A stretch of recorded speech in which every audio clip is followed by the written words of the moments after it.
আসসালামু আলাইকুম।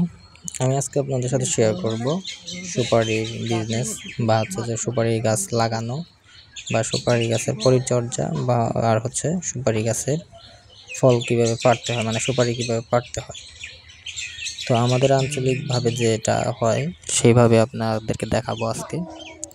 তো যে বাঁশ দিয়ে সুপারিটা যেটা পেকে থাকে ওইটা যে ফার্স্টে চেক করে এইভাবে চেক করার পরে যেটা পাকছে, যে সাইডটা যে বাদাটা পাকছে, 4-5টা পাতা থাকে তো একসাথে, তো যেটা পাকছে শুধু ওইটাই পাড়া হয়। মানে পাড়া হইতেছে, এটা কিন্তু বাঁশ দিয়ে, মানে সুপারি গাছ তো এটা যে হয়তো 30 ফিট লম্বা। তো 30 ফিট একটা বাঁশকে মানে প্রথমে কাটা হয়, কেটে তারপরে ওইটার উপরে কাস্তি লাগে, তারপর ওটা দিয়ে কাটা হয় সুপারির বাদাটা। তখন এই যেভাবে পড়ে, তো তারপর আমরা ওইটারে কুড়াই যে বালতি করে আমরা বাসায় নিয়ে আসি। নিয়ে এসে তারপরে যে এটা যে সাইজ ওয়ার দেখা যায় ছোট সাইজ, বড় সাইজ, মিডিয়াম সাইজ, এগুলো 3টা ভাগে ভাগ করা হয়। ভাগ করে তারপরে 3 প্রাইজে ভাগ অনুযায়ী বিক্রি করা হয়। আর আমাদের সুপারির সাইজ ভালো ও সারা বছরই হয়, তার জন্য যে দেখা যায় যে যারা বিজনেস করে বা যারা সুপারি কিনে থাকে হাটে, তারা আগে এসে বলে রাখে যে আমাকে 500 পিস দিন বা 1000 পিস দিন। সেই জন্য যে আমাদের বিক্রি করার জন্য এক্সট্রা করে বাজারেও যাওয়া লাগে না বা হাটেও যাওয়া লাগে না, এসে নিয়ে যায়। তো আমাদের বাসার চতুর্পাশে সুপারি গাছ লাগানো, মানে বাসার পিছনে সামনে সব দিকেই।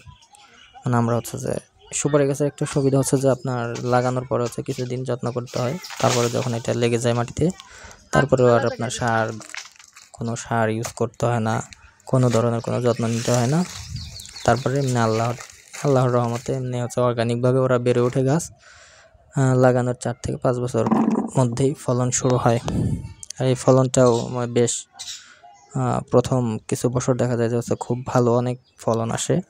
পরবর্তীতে আস্তে আস্তে যখন বয়স হয়ে যায়, তখন বা গাছ বড় হয়ে যায়, তখন একটু একটু ফলন কমে। তো আমাদের যে এই গাছগুলা হয়তো বা 9-10 বছরের পুরনো গাছ, প্রতি বছর এরকম ফলন হয়, মানে বেশ ভালো। তো সুপারি গাছ কোনো পরিচর্যা করতে হয় না, এক্সট্রা করে কোনো খরচ হয় না। তো সবগুলো পাড়া শেষ, তারপর যে বাসায় নিয়ে এসে এখন 3টা ক্যাটাগরিতে ভাগ করতেছে আব্বু, আর গুইনা রাখতেছে কত পিস আছে, বড় কত পিস, ছোট কত পিস, মিডিয়াম কত পিস। তো বড়টা যে 6 থেকে 7 টাকা, 8 টাকা পর্যন্ত সেল করতে পারে। মিডিয়ামটা 3 থেকে 4 টাকা, 4 টাকা থেকে 5 টাকা পর্যন্ত হয়। আর ছোটটা 2 টাকা থেকে 3 টাকা, 2.5 টাকা এরকমের মধ্যে সেল হয়। তো খুবই ভালো একটা বিজনেস, লাভজনক বিজনেস, পরিশ্রম কম, সার দিতে হয় না, খরচ খুবই কম বলা চলে। তো যারা সুপারির বিজনেস করতে চান, যারা লাগাতে চান, আমাদের সাথে যোগাযোগ করতে পারেন। ধন্যবাদ।